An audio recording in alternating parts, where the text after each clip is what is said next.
ये कौन है जो ना चाहने पर भी बलात् जबरदस्ती पाप करा देता है। पहली कदम पर यदि इसे रोकना सीख गए तो बाहर निकल जाएंगे, क्योंकि ये खिलाड़ी किसी और के नहीं, हरि के ही हैं। भगवान चीख चीख के वर्णन कर रहे हैं, ऐसा मत करो इसका परिणाम ये है, ऐसा करो इसका परिणाम ये है। तो जो कह रहे हैं करो वो तो हम कर नहीं रहे, जो कह रहे हैं नहीं करो वो हम कर रहे हैं। तो उसका जब परिणाम आता है तो हम भगवान को कोसते हैं। 1000 के बाद भी हम उन पर विजय प्राप्त कर लेंगे। प्रशंसनीय वो है जो इस समय विकार से लड़ रहा है, हर विकार को रौंद रहा है। कभी भी किसी भी स्थिति में उदास, निराश और कदम पीछे मत हटाना। निराशा नहीं आनी चाहिए अंतिम श्वास तक, क्योंकि युद्ध किसी साधारण से नहीं हो रहा।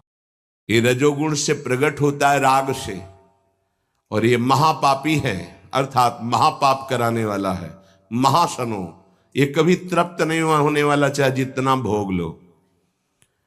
ना चाहने वाली बात ऊपरी है और चाहने वाली बात हृदय की है। संसार शरीरों में भोगने से सुख मिलता है, अंदर बैठा है, और ऊपर से हम कहते हैं कि हम नहीं चाहते थे पर ऐसा हो गया। नहीं, अगर ये बात अंदर बैठ जाए कि हमें नहीं चाहिए ये झूठे सुख, तो फिर कोई परास्त नहीं कर सकता। तो बोले जानकारी होने पर भी प्रयोग क्यों नहीं हो पाता? वस्तु, व्यक्ति, क्रिया, स्थान, इससे जो हम सुख चाहते हैं उसे काम कहते हैं। किसी शरीर से, किसी वस्तु से, किसी पद से। इस काम में शब्द तो एक है पर इसके दोष अनंत हैं। शब्द है काम, और अनंत पापाचरण कराने की इसमें सामर्थ्य है। काम में इसमें अनंत विकार भरे हुए हैं। जब तक मनुष्य के भीतर ये बात बनी रहती है कि शरीर भोग से, वस्तु भोग से, पद भोग से हम सुखी हो जाएंगे, तो ये काम पाप ही कराता रहता है। निर्दोष, निर्विकार, निष्पाप होने के लिए इस काम का मर्दन करना आवश्यक है। सहने से ये नष्ट हो जाते हैं। शास्त्र निषिद्ध कर्म ये काम ही कराता, प्रारब्ध नहीं कराता। प्रारब्ध से शास्त्र निषिद्ध कर्म जो किए उनका फल आता है सुख दुख। अगर शास्त्र प्रतिपादित है तो सुखद आएगा, शास्त्र विरुद्ध है तो दुख आएगा। लेकिन ये जो हमसे पाप करा रहा है, कोई प्रारब्ध नहीं करा रहा, कोई काल नहीं करा रहा, कोई ईश्वर नहीं करा रहा। काले कर्मे ईश्वरे मिथ्या दोष लगाए, ये हमारी चाहत करा रही, अंदर बैठी है। शरीर के भोगों से सुख मिलता है, ये अंदर घुस के बैठ गया है, और यही हमसे पाप करा रहा है। तो जब जानकारी हो गई तो फिर पाप क्यों हो रहे हैं?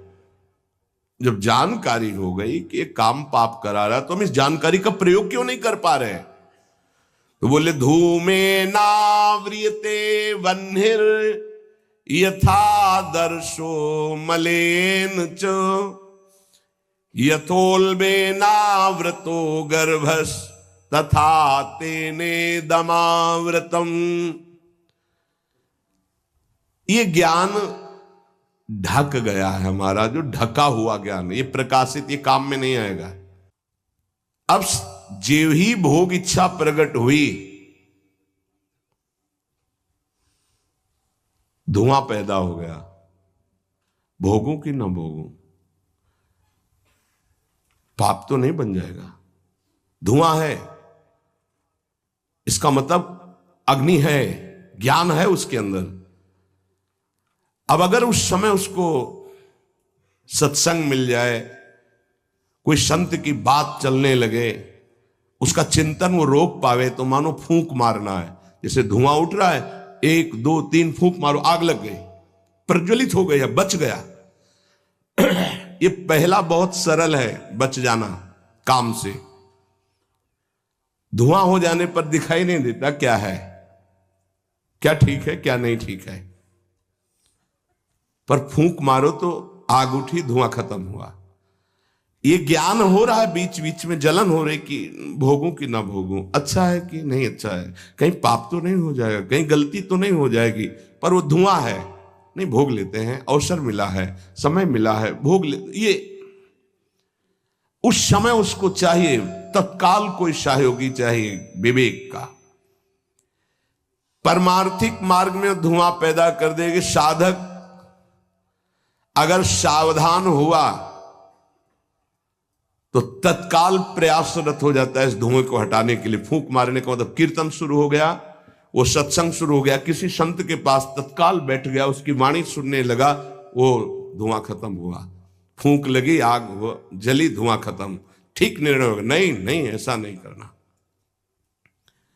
उत्पत्ति विनाशशील जड़ वस्तुओं में प्रियता, महत्ता, सुंदरता, सुखद रूपता, ये काम पहले पैदा करता है। ये सत्य है, इसमें सुख मिलेगा, इसमें बहुत सुख मिलेगा।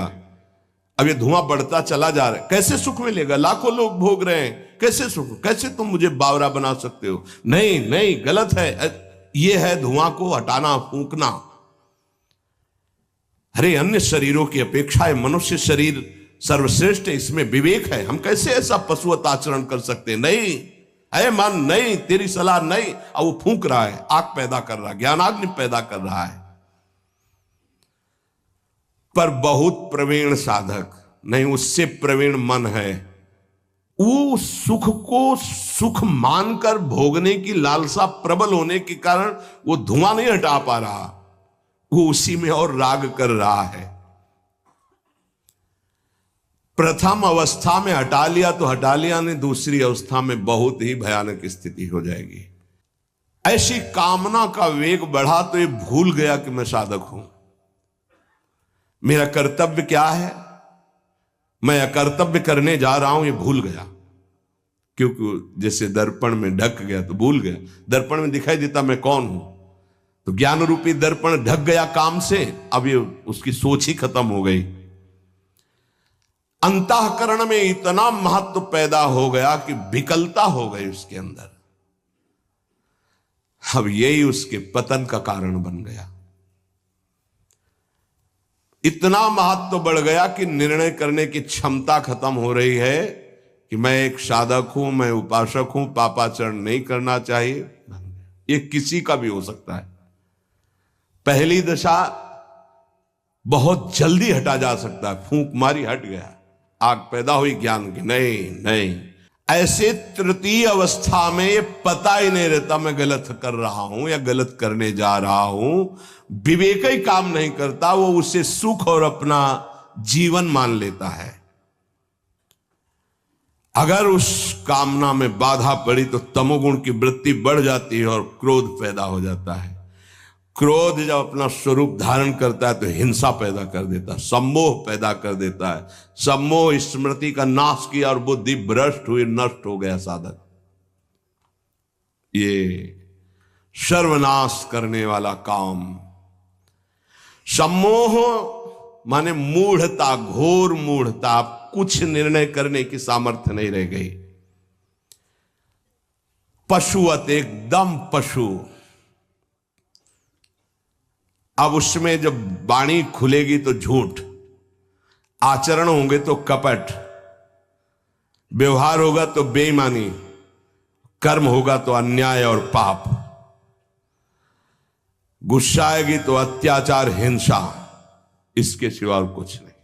अपना रजिस्टर कभी पढ़ के देखो, अपने रजिस्टर को तो देखोगे नहीं कि अपने जीवन के रजिस्टर में हमने क्या क्या आचरण किए हैं। ये सबको देखना चाहिए। ये बात समझने की है, थोड़ा कड़वाहट जरूर है कि हम सब तत्काल भगवान को दोष देने लगते हैं, लेकिन भगवान चीख चीख के वर्णन कर रहे हैं, ऐसा मत करो इसका परिणाम ये है, ऐसा करो इसका परिणाम ये है। तो जो कह रहे हैं करो वो तो हम कर नहीं रहे, जो कह रहे हैं नहीं करो वो हम कर रहे हैं। तो उसका जब परिणाम आता है तो हम भगवान को कोसते हैं। बंबूल बोओगे तो उसमें दाग छुहारा नहीं लगेंगे, कांटे ही लगेंगे। पापाचरण करोगे तो उसका परिणाम दुख ही आएगा। पुण्य करोगे तो सांसारिक सुख मिलेगा, भजन करोगे तो पाप पुण्य दोनों से ऊपर उठकर भगवदानंद को प्राप्त होगे। कामना में तदाकार ना होने पावे तब तक बचा जा सकता है। जहां तैयारी बनी सुख भोग की और राजी आपने दस्तखत कर दिए, अब आपको भगवान ही बचा सकते हैं, दूसरा कोई नहीं। उस समय भगवान ही कोई ऐसी लीला कर दे तो बच सकते हो, अन्यथा नहीं बच सकते। तदाकार होना साधक का सर्वनाश हो जाना है, काम में तदाकार होना। 1 2 4 बार अगर आप ऐसी अवहेलना करेंगे तो आपका साथ देगा आपका हृदय और जलेगा, धिक्कार करेगा, बार बार कहेगा गलत है, कान पकड़ेगा, अब की बात नहीं। आगे बढ़ गए, ज्यादा मलिन हृदय हो गया तो आनंदित हर्षित होने लगेगा, आज ये भोगा कल वो भोगूंगा, और वो पापाचरण में हर्षित होकर आगे बढ़ जाता है। ये बहुत बुरी स्थिति होती है। जब तक साधक का हृदय धिक्कार देता है तब तक तो निकलने के चांस रहते हैं कि गलती को गलती मानता है और बार बार कहता है अब नहीं करूंगा। वो विवश होकर गलती हो रही पर वो कह रहा नहीं करो, ये निकल जाएगा, आज नहीं तो कल निकल जाएगा। लेकिन जो राजी हो गया है, जिसने इस महान पाप को अवगुण को गुण मान लिया है, निकलने की संभावना नहीं। कामना का त्याग करने से ही शांति और सुख मिलेगा। त्यागात् शांतिरंतरम। कामना आते ही फूंक मार दो तो धुआं नहीं बढ़ पाएगा और दूसरी दशा नहीं आ पाएगी, दूसरी स्थिति काम पैदा नहीं कर पाएगा। वो दर्पण में मैल, तीसरी में तो सवाल ही नहीं उठता कि बच जाओ। परमार्थ का रुचि रखने वाला साधक कामना को पहचानना सीखे और जहां काम अंदर आवे तत्काल उसको नष्ट करना सीखे। नष्ट करने का उपाय है नाम कीर्तन, भगवत गुणवानवाद, सत्संग, श्रवण। किसी संत के समीप तत्काल बैठ जाओ, किसी साधक के समीप, और चर्चा करने लगो। काम की नहीं, भगवत चर्चा। ये भी बताने की जरूरत नहीं कि मेरी स्थिति गड़बड़ है, थोड़ा मुझे, कुछ नहीं, उसकी चर्चा नहीं। अगर ऐसा बोले तो उसकी सत्ता दृढ़ होगी। शांत, थोड़ा मन विक्षेप में आया, ऐसा लगा कि आपसे वार्ता करें तो थोड़ी देर आप सुनाइए, गोपी गीत सुनाइए, आप चतुराशी जी का थोड़ा कुछ, आप कुछ प्रभु के विषय में कोई सिद्धांत की चर्चा, सत्संग लगा दीजिए, सत्संग सुनने लगिए, एकांत से हट जाइए, बाहर मैदान में आ जाइए। तो किसी भी तरह से आपको उस समय बदलना है, चिंतन बदलना है। नाम चल रहा है तो विवेक ठीक है, वो बचा लेगा आपको। कामना के बढ़ने में देर नहीं लगती। कामना बढ़ने पर फिर कोई विचार की गुंजाइश नहीं रह जाती, अनर्थ परंपरा चल पड़ती है। पाप, संताप, दुख, कामना, फिर ऐसा कि आप 100 बार कसम खाएंगे फिर वहीं फिसल कर खड़े हो जाएंगे। देख लीजिएगा, 1000 बार प्रतिज्ञा करेंगे, एक नहीं 1000 बार, और काम वहीं रौंद के गिरा देगा पक्का। पहली कदम पर यदि इसे रोकना सीख गए तो बाहर निकल जाएंगे। और हरि शरणागत है तो निकलना तो पड़ेगा ही, वहां टिकने तो देंगे नहीं। हरि इतने कृपालु है, पक्का जलाकर तुम्हारे हृदय को वहां से भगाएंगे, पक्का भगाएंगे। नहीं नहीं, आज से अब नहीं, ऐसी गलती नहीं करूंगा, ऐसी गलती नहीं करूंगा, हे प्रभु क्षमा कर दो, चलो। और जहां फिर क्षमा हुआ तो फिर वो जब हृदय में उमगन आई तो फिर उधर ही की तरफ भागता है। फिर वो ऐसी दीवाल बनवाते हैं, चुनवाते हैं आसपास कि रास्ता बचेगा तो एक ही, हरि शरणम, दूसरा रास्ता नहीं। इसीलिए भगवान का आश्रय लेकर भक्ति करने वाला उपासक बहुत जल्दी विजय प्राप्त कर पाता है इन विकारों पर, अन्यथा मार के गिरा देते। बहुत बड़े विजयी योद्धा हैं, काम, क्रोध, लोभ, मोह, मद, मत्सर। हरि बचावे। वैसे कहा भी है हरि ने कि मामेवे प्रपद्यन्ते माया में ताम तरन्ति, मेरी शरण में आ जाओ तो बच जाओगे। समस्त दोषों का नाश, समूल काम का नाश, समस्त संबंध विच्छेद, एकमात्र भगवान का आश्रय लेकर भजन करने से हो जाते हैं। घबराना नहीं। 1000 बार फिसल जाए तो 1001 बार भी हिम्मत रखें, पड़े ना रहें। आखिरी श्वास तक हम बाजी जीतने की कोशिश करेंगे, क्योंकि ये खिलाड़ी किसी और के नहीं, हरि के ही हैं। ये काम, क्रोध, लोभ, मोह, मद, मत्सर ये किसी और की सामर्थ्य से सामर्थ्यवान नहीं, मेरे स्वामी की ही सामर्थ्य से सामर्थ्यवान है। जिस दिन हमारा अहम धूल धूसरित हो जाएगा तो 1000 के बाद भी हम उन पर विजय प्राप्त कर लेंगे। इसलिए किसी भी स्थिति में कोई भी उपासक निराश तो होवे ना। प्रशंसनीय वो है जो इस समय विकार से लड़ रहा है, हर विकार को रौंद रहा है और अपने हृदय की मलिनता को सामने रख रहा है। कौन है हृदय की मलिनता को रखता है? प्रशंसनीय वो है इस समय जो अपने जीवन को संभाल ले। भगवान की असीम कृपा है उन उपासकों पर जो यौवन अवस्था को पवित्र करके चला रहे हैं। सातरति सातरति सा लोकांतारति। आप प्रभु के लिए इतनी जलन सह रहे ना, वो बहुत कृपाल है, वो देख रहे, एक एक सेकंड का हिसाब होगा। आप लोग ऐसा ना समझे कि आप जो कष्ट सह रहे हैं, आप जो जल रहे हैं, आप जो बेगों को सह रहे हैं, तो इसका कोई परिणाम नहीं। भगवान बिक जाएंगे, ध्यान रखना। वो देख रहे हैं, उनके लिए तुम सह रहे हो, उनके लिए सह रहे हो। समस्त विषयों का आक्रमण साधकों के हृदय में, तो क्या जाने विषय पुरुष, जो मनाया सो खा लिया, जो मनाया देख लिया, जो मनाया भोग लिया, जो मनाया सूंघ लिया। चलो एक साइड में आके देखो, तब तुम्हें पता चलेगा। इसलिए हमारी प्रार्थना मानना, कभी भी किसी भी स्थिति में उदास, निराश और कदम पीछे मत हटाना। आखिरी श्वास तक योद्धा दुश्मन को परास्त करके विजय श्री की आशा रखता है। और हमारी आशा इसलिए पूरी होगी कि हमारे साथ प्रियालाल है। नागरी दासी जन्म जितायो, बलिहारी बलिहारी। ये क्या जाने, ये तो जरा सा छींक दोगे तो तैयार हो जाएंगे हो हल्ला मचाने में। ये साधना जानते हैं क्या? ये चढ़ाई चढ़े हैं क्या? कि फिसलने वाला कितना मेहनती होता है, जो चढ़ के जाना चाहता है फिसल रहा है, उसे कौन जानता है। इसीलिए बड़े बड़े महापुरुष इस बात को, साधकों को प्रोत्साहन देते रहते। विषयी जी थोड़ी जानते, विषयी जी तो जरा सी बात हुई ना तो तोप बना करके, वो अपना रजिस्टर देखो पूरा काला, कभी नहीं वो देखेंगे लौट के। हाँ, एक बिंदु अगर कहीं छिट्टी आ गई है ना तो हो हल्ला मचा देंगे। साधक ऐसा, साधक है।